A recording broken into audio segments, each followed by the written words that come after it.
வணக்கம் பானு. உளுந்தூர்பேட்டை அருகே உள்ள எடக்கல் கிராமத்தில் சுமார் 500க்கும் மேற்பட்ட குடும்பங்கள் வசித்து வருகின்றனர். இந்த நிலையில் அந்த பள்ளி ஊராட்சி ஒன்றிய தொடக்கப்பள்ளி ஒன்று உள்ளது. அங்கு 1ஆம் வகுப்பு முதல் 5ஆம் வகுப்பு வரை சுமார் 100க்கும் மேற்பட்ட மாணவ மாணவிகள் படித்து வருகின்றனர்.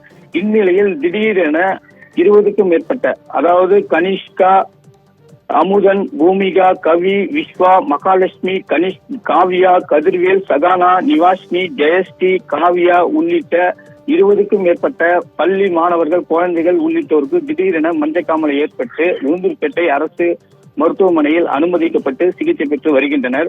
மேலும் அந்த ஊரில் சில பள்ளி மாணவர்களுக்கும் குழந்தைகளுக்கும் மேலும் சுமார் 50க்கும் மேற்பட்ட மஞ்சக்காமலை இருக்கக்கூடும் எனவும் அப்பகுதி மக்கள், பொதுமக்கள் அச்சத்தில் ஆட்படுத்தி வருகின்றனர். தொடர்ந்து இந்த பகுதிக்கு அரசு சார்ந்து அல்லது துறை சார்ந்த அதிகாரிகள் மருத்துவ முகாம் அமைக்கப்பட்டு எதனால் இந்த மஞ்சக்காமலை உருவானது என அறிய வேண்டும் எனவும் அப்பகுதி மக்கள் கோரிக்கை வைக்கின்றனர்.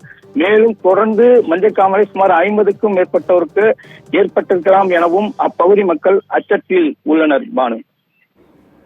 சுரேஷ் சந்திரகாந்த், தற்போது மருத்துவமனையில் அனுமதிக்கப்பட்டிருக்கக்கூடிய அந்த குழந்தைகளுடைய நிலை எப்படி இருக்கு?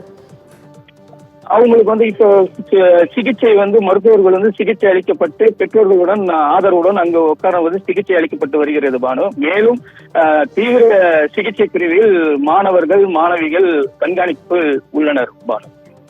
விவரங்களுக்கு நன்றி சுரேஷ் சந்திரகாந்த்.